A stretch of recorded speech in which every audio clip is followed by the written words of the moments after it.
Hi folks, David Waring here again with InformedTrades.com and today's lesson of the day.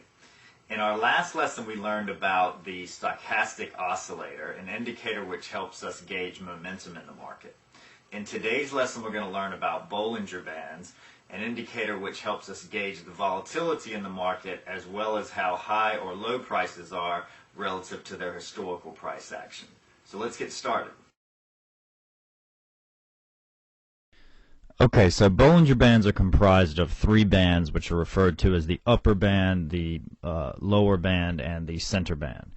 The center band is a simple moving average which is normally set at 20 periods, and the upper and lower band represent chart points that are 2 standard deviations away from the moving average.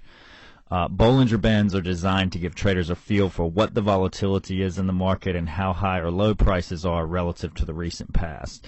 The basic premise of Bollinger Bands is that prices should normally fall within 2 standard deviations, represented by the upper and lower band, of the mean, which is the center moving average line. If you're unfamiliar with what the standard deviation is, you can read about it in the link which I've included in the description section if you're watching this video on YouTube or one of the other video sites, or just below the video if you're watching it on InformedTrades.com. As this is the case, trend reversals often occur near the upper or lower bands. As the center line is a moving average which represents the trend in the market, this line will also frequently act as support and resistance. The first way that traders use the indicator is to identify potential overbought and oversold places in the market by watching for touches of the upper and lower bands or trading outside of those bands, which tend to represent extremes. Although some traders in the market use a close outside the upper or lower band as buy and sell signals, John Bollinger, who developed the indicator, recommends that this method should only be traded with the confirmation of other indicators. Outside of the fact that, as we've talked about in previous lessons, most traders would recommend confirming signals with more than one method, with Bollinger Bands specifically, prices that tend to hug or even trade outside of the upper or lower band for long periods of time, specifically in strong uptrends or downtrends, and that's obviously not a situation where you want to be positioning for a reversal. So because of this, selling the upper band and at the lower band is a technique that, if you are going to use, and actually a pretty good technique if used with other indicators, in range-bound markets. Okay, so that's what we're going to look at here. You can see here it's a chart of the Qs, which is the NASDAQ ETF.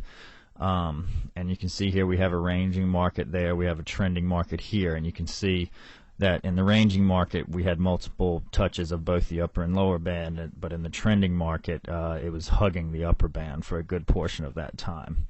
Now the trade setup here, we could look at just buying or selling on a touch of the upper and lower band, but a better method would be to combine with another indicator, which I've done with RSI here, which you learned about 2 lessons ago, and you can see that you've got a divergence here as price moves up to a new high, but RSI does not confirm. So there would be your sell point, and then the buy point would be when the close would be when the market pulls back off of the lower band, because in range-bound markets we're anticipating that a move that starts at one end of the one extreme, the high band, is going to move all the way through to the low extreme, which is going to be the low band. And so we don't want to get out of the trade before it's finished following through. If it goes into a downtrend, it continues to hug that bottom line. We want to be in that trade, so we're going to wait for a pullback off of the bottom Bollinger Band line. Okay.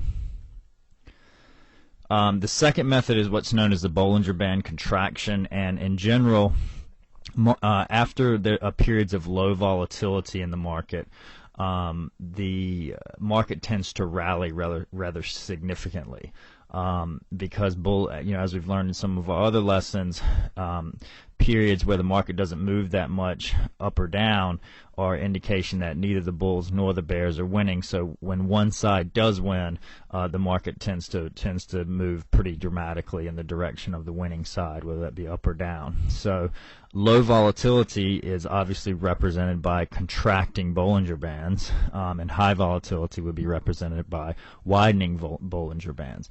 So you can see here we have a contraction in the Bollinger Band there. And then we have a break above the top Bollinger Band, meaning that the buyers have won out in this situation, and we have a nice run up after that. Now, be careful when you're trading this strategy, because if you do trade this strategy, because a lot of traders say that the first break above or below the Bollinger Band line tends to be a fake out, so it actually reverses and goes in the opposite direction, and a lot of traders will trade the second break to avoid getting faked out and pulled into a trade in the wrong direction.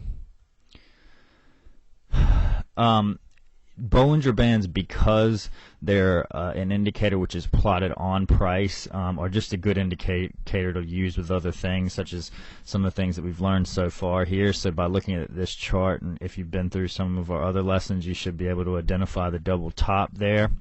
You should also be able to identify the divergence in that top, which is represented by the relative strength index, meaning that not only do we have a double top, but going up into that second double top, there was a loss of momentum compared to the first top. So you can also see the touch of the Bollinger Band there, and that represented a pretty good move down in the market after that. Okay. Now, there's lots of resources out there, because Bollinger Bands is one of the most popular indicators. So I've included a link to some of those below this video if you're watching it on informedtrades.com, or in the description section if you're watching it on YouTube or one of the other video sites. As always, now that we're talking about strategies and everything, remember that trading is risky. Nobody, certainly not me, can guarantee you profits. You should design your own strategies. This is just meant for information purposes. Make sure you do your homework before getting into the market, and make sure that you're only trading with risk capital and that trading fits into your investment profile. Okay? So that's our lesson for today. In our next lesson, we're going to learn about something called the ADX, or the Average Directional Index, which is going to help give us an indication of the strength of the trends in the market, strength or weakness of trends in the market. So we hope to see you in that lesson. As always, if you have any questions or comments, please feel free to leave them in the comments section below, and have a great day.